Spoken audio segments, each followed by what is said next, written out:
Heureux de vous retrouver. Merci pour votre patience, de nous avoir attendus pour votre émission Être une voix pour les sans-voix. Ce soir, nous recevons nos sœurs qui travaillent dans l'association Villa Samuel et nous allons ensemble bien découvrir ce que cette association fait, comment est-ce qu'elle œuvre, comment le Seigneur l'utilise, quelle est leur vision, quelle a été l'impulsion de leur envie de pouvoir aider les personnes qu'elles aident. Donc, nous allons en parler ensemble et vous allez en savoir plus.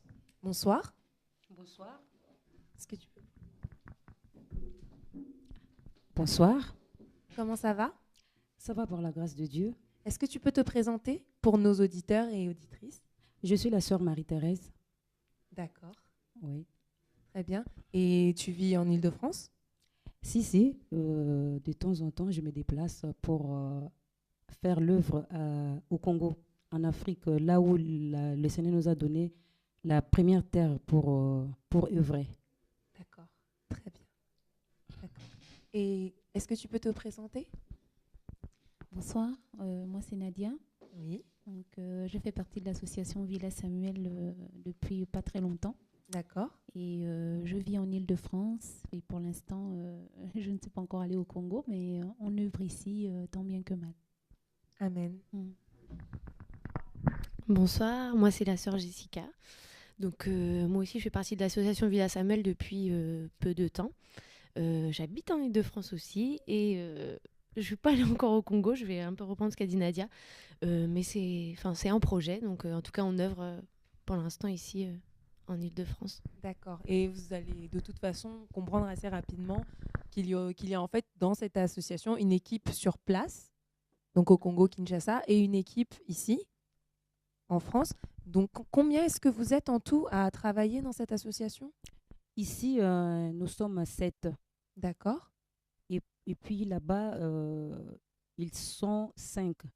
D'accord. 3 sur les terrains et puis 2 administrativement qui s'occupent de tout ce qui est papier ou autre, quoi. D'accord. Ouais. Et qu'est-ce donc que Villa Samuel? D'où vient ce nom?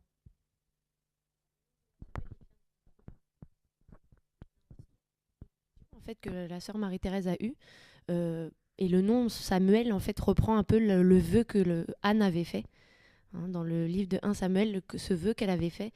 Et voilà, la vision a commencé comme ça avec ce songe que la sœur Thérèse avait fait et avait dit au Seigneur, voilà, si tu me donnes de m'occuper de ces veuves, je nommerai cette association Villa Samuel. D'accord. Donc c'est bien de veuves dont il s'agit Oui, dans cette association. Oui. Exactement. Et quelle est votre vision par rapport donc à cette association? Quelle vision est-ce que vous portez? Quelle vision vous avez en fait dans le travail que vous faites?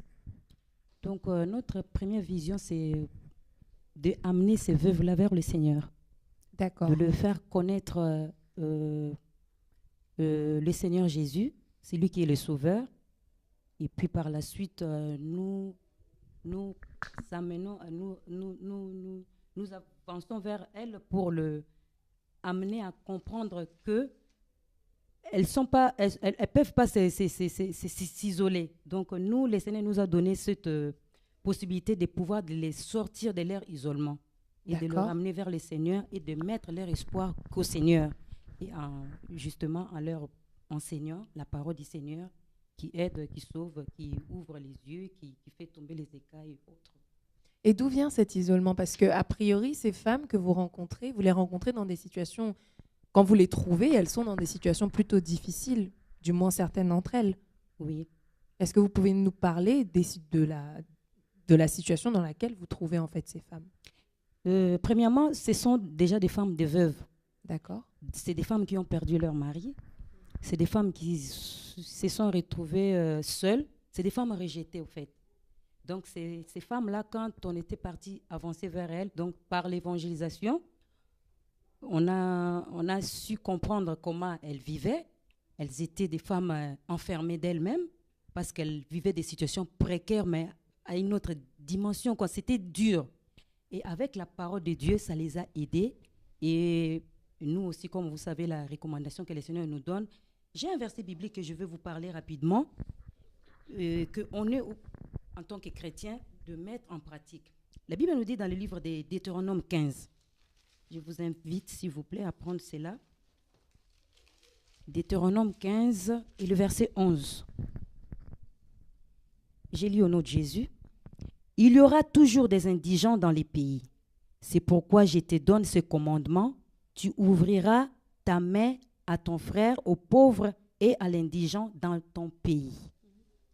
Amen. Amen. Donc, tout autour de nous, il y aura toujours, qu'on veuille ou pas, qu'on prie matin au soir, il y aura toujours des indigents, il y aura toujours des pauvres, il y aura toujours des malheureux.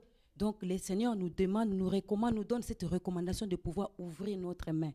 C'est-à-dire, quand j'ouvre mon cœur, de donner l'amour que le Seigneur m'a donné, c'est-à-dire en les acceptant tels qu'ils sont, en les enseignant, mais je dois aussi, par la suite, ouvrir ma main, de pouvoir donner ce que j'ai.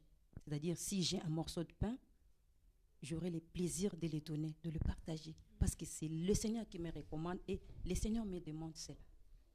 D'accord. Amen. Amen. Et est-ce que vous pouvez nous parler, parce que j'ai cru comprendre que les femmes, certaines femmes que vous avez rencontrées, vous les avez donc trouvées dans des situations très précaires. Très précaire, oui. Pour nous qui sommes occidentaux, la précarité, on ne l'entend pas souvent de la même façon que ce que on peut voir en Afrique, et même certaines personnes d'origine africaine, en réalité, ne sont soit jamais allées en Afrique, soit n'ont jamais réellement approché la pauvreté ni la précarité. Et est-ce que vous pouvez nous parler un peu de à quoi ressemble la précarité en Afrique? En Afrique, je peux vous dire, surtout dans le coin où nous sommes avec les veuves, c'est vraiment, bon, je ne sais pas il y en a d'autres qui ont déjà vu les images, mais c'est une souffrance, je vous dis, c'est intérieure et extérieure. C'est-à-dire il y a des gens qui manquent l'endroit déjà pour dormir. Ça, peut-être, entre guillemets, les gens vont nous dire qu'ici aussi, il y a des sans-abri. Mais il y a des gens qui manquent de quoi manger, c'est-à-dire un morceau de pain. Une femme, comme nous sommes avec des veuves, il y a des veuves qui restent des fois 2 jours sans manger parce qu'elles n'ont rien. Elles ont peut-être de l'eau à boire. Peut-être de l'eau là, elle demande aussi ça. Elle demande de l'eau aux gens, mais pour avoir à manger, mais c'est très dur. Pourquoi? Parce que ces femmes-là, elles n'ont pas de travail, elles n'ont pas de retraite, elles n'ont rien. D'accord. Donc elles vivent comme ça. Qu'est-ce qui les a amenées dans cette situation précaire? Bon, quelques-unes, c'est parce qu'elles ont perdu leur mari. Oui. Et puis, sans avoir, comme vous savez, la retraite, nous en Afrique, la retraite, ce n'est pas pour tout le monde. Hein. C'est très dur. Ces femmes-là, elles n'ont pas travaillé. C'était des femmes au foyer, avec beaucoup d'enfants. Vous savez, les Africains, nous, on a beaucoup d'enfants. Nous faisons beaucoup des enfants par rapport aux Européens. Donc, c'est-à-dire que ce sont des femmes qui se sont retrouvées avec 10 enfants, sans mari, sans une maison, sans travail, sans retraite, rien du tout. Donc, ce qui fait que ces femmes-là, c'était très dur, quoi, difficile. Donc, c'est cette situation, le fait de perdre leur mari pour certaines, ça les a amenées donc, dans cette précarité-là. Cette précarité. Waouh. C'est-à-dire quand le mari meurt, surtout en Afrique, la femme aussi, des fois, elle est rejetée. La famille récupère la maison et elle est abandonnée, oui.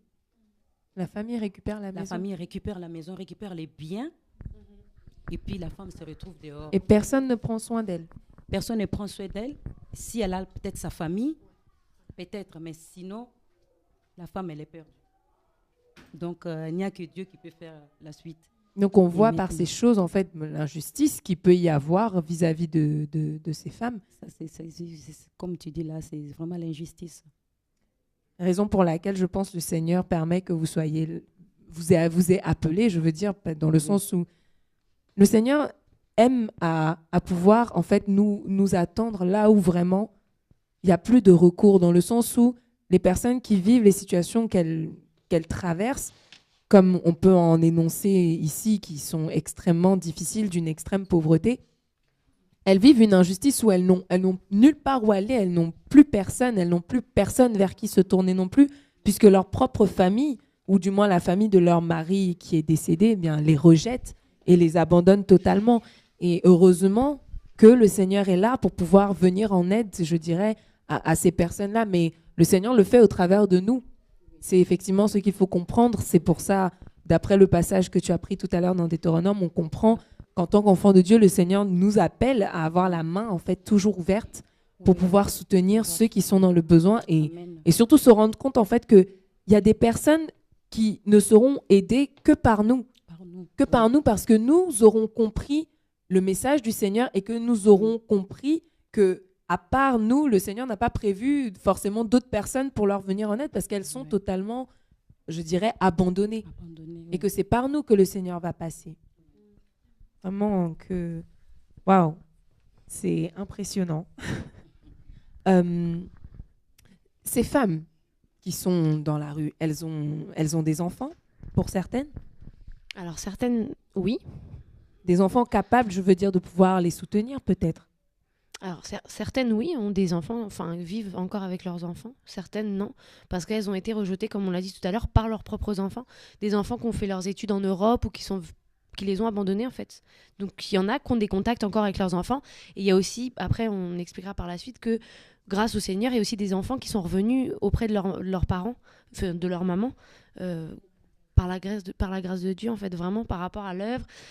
Voilà, c'est des enfants, enfin, ils ont pu reconstruire une relation avec leurs enfants, mais certaines, non.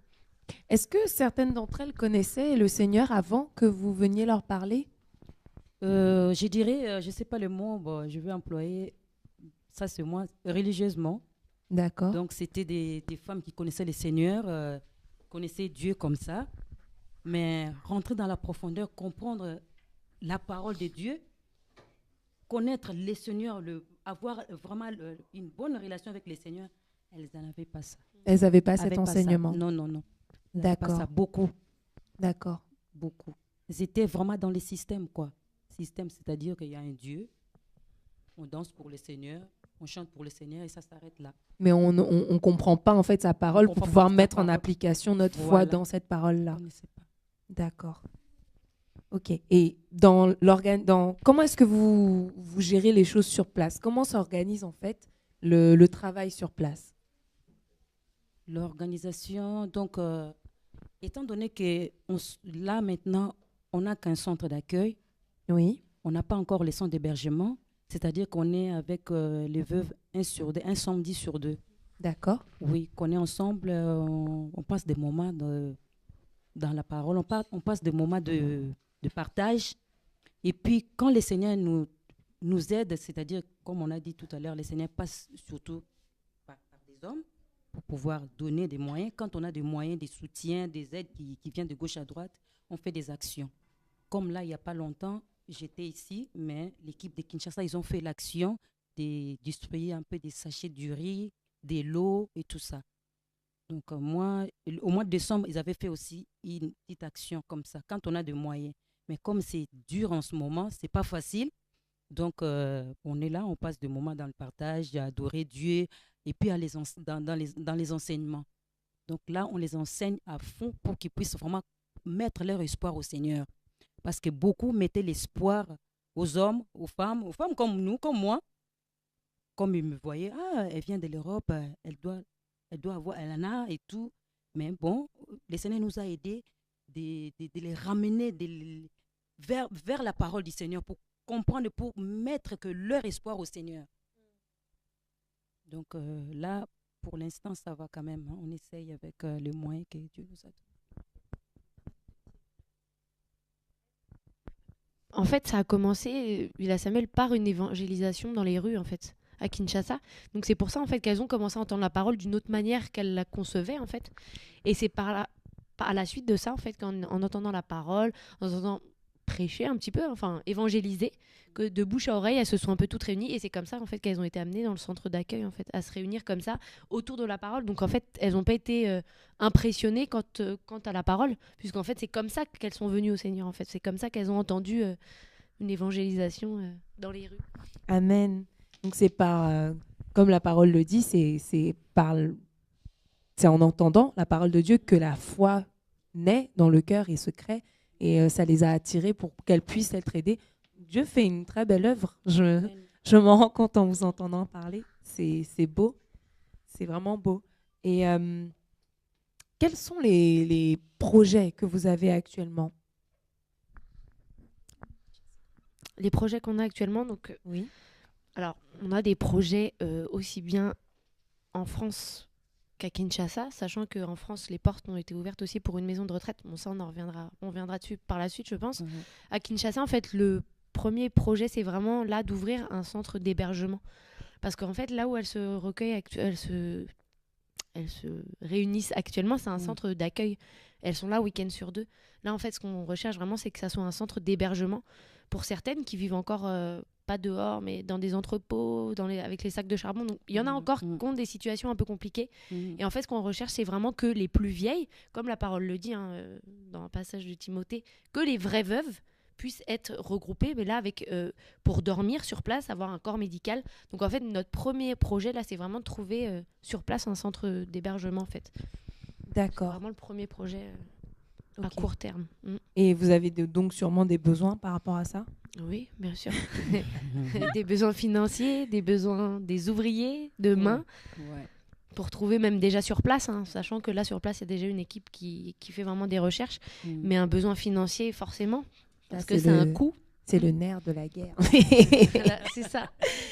Mais effectivement, l'argent répond à tout, et effectivement, sans argent, on peut prier, le Seigneur va débloquer, je veux dire, mais en fait, je crois que ce que le Seigneur veut aussi, c'est que c'est pas qu'on donne pour donner, mais que nos cœurs, en fait, comprennent que notre argent appartient au Seigneur, et que quand on a suffisamment pour vivre, qu'on puisse prendre conscience, en fait, que tout le monde n'a pas cette grâce, en particulier dans le corps de Christ, parce que souvent, on aide, en fait, on pense pas forcément au corps de Christ quand on pense à des personnes qui sont pauvres, et pourtant, dans le corps de Christ, dans le monde entier, il y a énormément de gens qui souffrent tous les jours, des mères qui se demandent comment elles vont nourrir leurs enfants, des pères qui travaillent durement, ils transpirent à n'en plus finir quand ils rentrent chez eux pour gagner 3 francs 6 sous et très peu de choses pour pouvoir nourrir leur famille. Et donc ces choses, ce sont des points dont nous devons prendre conscience dans ce monde qui, je dirais, se mondialise, où on se rend compte que on n'est pas juste dans un pays seulement d'un seul côté, mais qu'en fait, on est en interaction, je veux dire, tous les uns avec les autres dans le monde. On a besoin de se rendre compte que le corps de Christ n'est pas seulement français, ni congolais, ni... Voilà, enfin voilà, c'est pas parce qu'on vit en France seulement qu'il y a que des chrétiens qui sont français. Il y en a dans le monde entier, et ce corps, comme nous le savons, est intemporel. Il est aussi... il est sans limite, je dirais, au niveau des frontières. Il n'a rien à voir en fait avec les barrières de physique que nous connaissons. Et donc, nos frères et sœurs, autant ceux qui sont persécutés dans le monde que ceux qui souffrent de la faim et du froid, de ne pas pouvoir dormir au chaud, ce sont des choses qui doivent nous tenir à cœur, ce sont des choses qui doivent monter dans notre cœur, et que nous puissions comprendre que c'est un besoin que le Seigneur a de pouvoir en fait nous voir disposés pour pouvoir agir dans ce monde, et pour pouvoir agir envers aussi ceux qui en ont besoin. On voit dans la Bible des églises qui se sont mobilisées quand elles ont su qu'une famine arrivait par rapport à d'autres assemblées qui n'étaient pas juste à côté de chez elles, mais qui ont économisé, qui ont donné ce qu'elles avaient en pensant à leurs frères, en se disant que je ne les connais peut-être pas, je les ai peut-être même jamais vus, ils ne sont pas à côté de moi, et pourtant, ils ont besoin de nous parce que nous sommes un corps. Et c'est une notion importante à cultiver, en fait. Encore une fois, ce n'est pas donner pour donner, ça n'a pas de sens même vis-à-vis du Seigneur, mais c'est de donner en prenant conscience de ces aspects-là, en prenant conscience de ces choses, parce que souvent, on vit, nous, dans notre confort, dans notre petit coin, et on oublie qu'il y en a qui ont faim, il y en a qui n'ont rien, et il y en a qui n'ont rien et qui font partie du même corps que nous. Et quand un membre souffre d'une manière ou d'une autre, nous souffrons aussi en réalité. C'est le corps de Christ entier qui en pâtit, et le Seigneur aime avoir en fait nos cœurs disposés à pouvoir aider, parce que c'est ce que lui fait. Il est miséricordieux en tout temps, et il s'attend en fait à ce que nous soyons dans le même état de cœur, je dirais, pour pouvoir tendre la main à une personne qui est dans le besoin à n'importe quel moment auquel il pourrait nous demander de le faire. En tout cas, que le Seigneur soit béni. Donc nous entendons bien que effectivement nous avons besoin pour ce projet que vous avez, de finances, de fonds, de prières aussi beaucoup, de prière, je pense aussi pour ces femmes parce qu'elles ont vécu des choses très difficiles. Si elles sont renfermées comme ça, c'est qu'il y a des choses extrêmement dures qui leur sont arrivées. Je pense que la confiance en l'être humain, déjà, ça a dû baisser énormément dans leur cœur et se dire qu'elles pouvaient faire confiance à personne. Elles ont peut-être peur de beaucoup de choses, peur de beaucoup de personnes, peur de l'être humain en soi. Et donc, le fait même que vous ayez pu les approcher, que par la parole de Dieu, elles aient été attirées, déjà, c'est une grande victoire, je pense, parce que si je me trompe, hein, moi, je me mets à leur place en tant que femme, je me dis, si j'avais vécu des choses aussi difficiles, je serais sûrement en manque de confiance vis-à-vis des personnes, vis-à-vis de l'être humain, je serais déçue, énormément blessée, et faire confiance à quelqu'un, même si elle me parle de Dieu, je ne sais pas si ça aurait été aussi simple. Est-ce que vous avez rencontré des difficultés avec certaines personnes où vous vous êtes rendu compte qu'elles étaient vraiment fermées? Si, il y a des veuves, quand on les approchait, qu'est-ce qu'ils nous disaient? Si vraiment Dieu existait, pourquoi nous on souffre comme ça? Donc ça, quand on entendait ça, ça faisait très mal. Mais ça, je disais toujours que ça, il n'y a que le Seigneur qui peut faire ça. Il n'y a que le Seigneur qui peut toucher un cœur comme ça. Un cœur qui est devenu dur comme ça, comme une pierre. Il n'y a que le Seigneur qui peut toucher et puis remettre l'espoir. Ce qui fait qu'aujourd'hui, elles en témoignent que voilà, le Seigneur est bon. Amen. Amen. Enfin, pour revenir un peu à ce qu'on disait, des choses difficiles qu'elles ont pu vivre, comme, si on donne un exemple, des femmes qui ont été violées, quoi, tout simplement. Ouais. Donc des femmes déjà qui n'ont plus leur mari, le manque d'amour de leur mari, qui se font violer. Après, pour apporter le Seigneur, c'est... Et on parle de personnes d'un certain âge. Hein. De personnes d'un certain âge, oui, Ouais. complètement. Donc Elles ont, pour certaines d'entre elles, dépassé la cinquantaine, la soixantaine. Voilà, exactement. Donc souillé et voilà. Et le cœur brisé, quand on parle d'affliction, si on regarde la définition d'affliction dans le dictionnaire, ça veut quand même dire douleur vive, grosse peine. Donc une affliction, c'est plus qu'une blessure. Et en fait, c'est vraiment ça. C'est vraiment des afflictions en fait qu'elles ont, c'est des lourdes, des grosses blessures, des énormes blessures. Que le Seigneur est capable de guérir.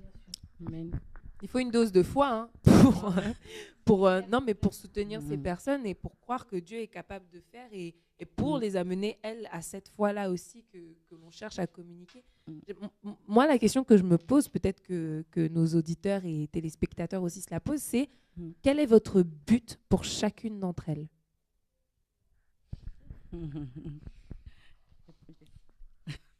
Premier but, apporter Christ. D'accord. C'est le premier but, c'est le premier. Parce que là pour l'instant, elles se réunissent un week-end sur 2, quand l'équipe n'est pas là, l'homme n'est plus là. Donc quelque part, il faut que Christ soit là pour qu'elles soient attachées à lui. Elles n'ont plus leur époux, Christ est l'époux. Donc quelque part, elles ont besoin de la révélation de l'époux. Et le premier but, c'est d'apporter le Seigneur parce que c'est ça qui va rester. C'est sa parole qui va rester, c'est son amour, c'est lui qui va guérir leur cœur. Et si elles n'ont pas ça, concrètement, on peut faire pour faire, c'est vrai.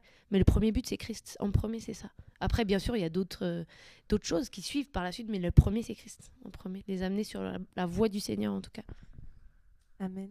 Est-ce qu'il y aurait le témoignage d'une personne en particulier que vous auriez aidé, une ou plusieurs même, qui vous est vraiment marqué, touché, par lequel le Seigneur vous a parlé ou vous s'est révélé à vous en se montrant à vous d'une certaine façon? Parmi les veuves? Oui. Bon, il y a une veuve, moi je sais qu'il y a déjà une veuve que le Seigneur avait fait un grand travail. Cette veuve a été rejetée par ses enfants, alors que cette veuve avait des enfants ici en Europe. Des enfants, qui étaient bien, qui vivaient bien, surtout un garçon qui vivait en Suisse. Et la veuve, elle pleurait tout le temps, elle disait, Seigneur, pourquoi moi? Ses enfants, ils l'ont abandonné, pourquoi? Parce que la famille, soi-disant ils ont dit que ne faut pas aimer votre maman parce que votre maman est sorcière. Donc, c'est elle qui a fait que... c'est elle qui a bouffé votre papa, c'est elle qui a... Donc, des choses horribles. Et c'est ce qui fait que les enfants ont tourné leur dos vers leur maman. Donc, les enfants ne voulaient même plus sentir leur maman. La maman a souffert. La maman a pleuré tous les jours, tous les jours. Le Seigneur nous a fait grâce lorsqu'on faisait l'évangélisation. On était partis et puis on a évangélisé. On lui a parlé du Seigneur. Elle a commencé à venir. Et... cette femme-là, j'ai vu la fidélité de Dieu en elle. Pourquoi? Cette femme aussi, elle s'est donnée. Elle disait au Seigneur, si vraiment je suis sorcière, Seigneur, tue-moi. au lieu de vivre cette souffrance.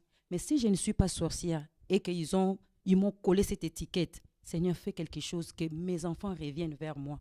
Je vous dis, à nos jours, il n'y a pas longtemps, l'un de ses enfants, l'un de ses fils, il a quitté Suisse. C'était une mission évangélique au pays et il était parti. Le fils a dit, en tout cas, il faut que je voie ma mère. Et puis, on lui a donné l'adresse et tout ça. Et puis, il est parti voir sa maman. Mais c'était des larmes, des larmes, des larmes. Son fils a dit, maman, excuse-moi, on m'avait dit que tu étais sorcière. C'est pour cela. Mais crois-moi, aujourd'hui, j'ai tout oublié. Mais cette femme-là, aujourd'hui, elle est heureuse. Elle était une femme, dès que tu la regardes, dès que tu la vois, elle était triste. Mais à nos jours, elle est joyeuse. Donc, elle est comblée, quoi. Donc, je bénis Dieu pour cela. Ça m'a marqué, ça m'a beaucoup touchée. J'ai vu vraiment qu'il n'y a que Dieu qui peut transformer les cœurs. Quel témoignage. Amen. Amen. Est-ce qu'il y aurait quelqu'un d'autre? Oui, moi j'ai le témoignage d'une veuve qui... Alors en fait, une veuve qui n'avait pas l'usage de ses jambes, en fait, qui se déplaçait avec des tongs sur les mains, en fait, et qui se traînait par terre, en fait, mais qui faisait des trajets comme, par exemple, ici pour aller prendre le train, enfin, en fait, qui se déplaçait comme ça. Et en fait, par la grâce de Dieu, on a pu lui ramener un fauteuil roulant, mais au bout de... ça a duré quand même. Hein. Elle est restée comme ça quand même. Depuis sa naissance. Hein, voilà, depuis sa naissance. Et elle se traînait par terre, des fois quand il pleuvait, elle venait abîmée, sale.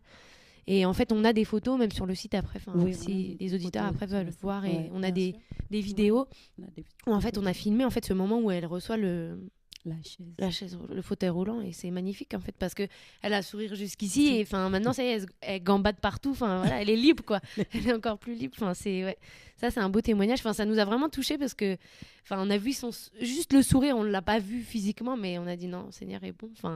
Voilà. Le site internet, c'est villasamuel.wordpress.com. Donc villasamuel.wordpress.com. Oui. D'accord. Donc ça, c'est l'adresse pour pouvoir avoir plus d'informations si vous êtes intéressé donc par le travail de cette association. Donc www.villasamuel.wordpress.com. Oui. www.villasamuelwordpress.com. Même de toute façon, sur Internet, si on tape Villa Samuel, ça va s'afficher. D'accord. Parfait. Et oui, il y a ça, il y a d'autres aussi. D'accord. Et donc, juste avant de finir, est-ce que... je vais te demander de prendre la parole. Parce que depuis tout à l'heure, on monopolise les micros. Non, même pas. J'avoue que en même temps que vous parlez, ça me touche encore plus, quoi. Amen. Oui, ça me touche beaucoup. Est-ce que toi, tu es là depuis peu de temps, mais est-ce qu'il y a un enseignement que tu as reçu du Seigneur par tout ce que tu vois en fait qui se fait par la grâce de Dieu au travers de la vie de ces femmes, dans le fait que certaines aient choisi de s'engager pour pouvoir aider d'autres qui sont dans le besoin et qui par d'ailleurs cet engagement ont permis au Seigneur de pouvoir attirer encore des brebis de son troupeau, les ramener. Enfin, personnellement, comme je disais au début, je ne suis pas encore allée à Kinshasa, mais j'avoue que depuis que je suis dans le Villa Samuel, ça m'a permis de jeter en fait un regard différent sur les autres, quoi, sur les personnes qu'on rencontre dans la rue. En fait, de me dire que Villa Samuel ne s'arrête pas seulement au Congo. C'est vrai qu'en Afrique, il y a beaucoup de personnes indigentes. Et puis, vu le contexte un peu économique, les guerres et tout, il y a beaucoup de personnes qui sont dans le besoin. Ici aussi, il y a des gens qui sont dans le besoin. Et ça me permet de me dire qu'il ne faut pas rester indifférent. Quand on voit des clochards, je passe par la gare tous les jours, on voit des clochards, je vois par exemple des gens qui dorment au-dessus des bouches de métro. On ne peut pas rester indifférent, passer. Si on a un morceau de pain, je me rappelle toujours je vais prendre le témoignage de Lufiane qui disait qu'il avait un morceau de pain et qu'il l'avait donné à quelqu'un dans un train et ça avait touché le cœur d'une personne à côté. Donc on peut se dire, il faut apporter la parole aux gens. Ici, c'est vrai, les gens ont moins de besoins, mais ils ont besoin aussi de la parole. Et parfois, ça peut passer en lui donnant même ne fût-ce que quelque chose. un morceau de pain, ton petit sandwich que tu veux manger à midi, eh ben, prive-toi de ça pour le donner à la personne qui en a besoin parce que tu sais qu'en rentrant le soir à la maison, tu peux manger. En fait, et je me dis aussi que en fait, c'est une grande œuvre, Villa Samuel.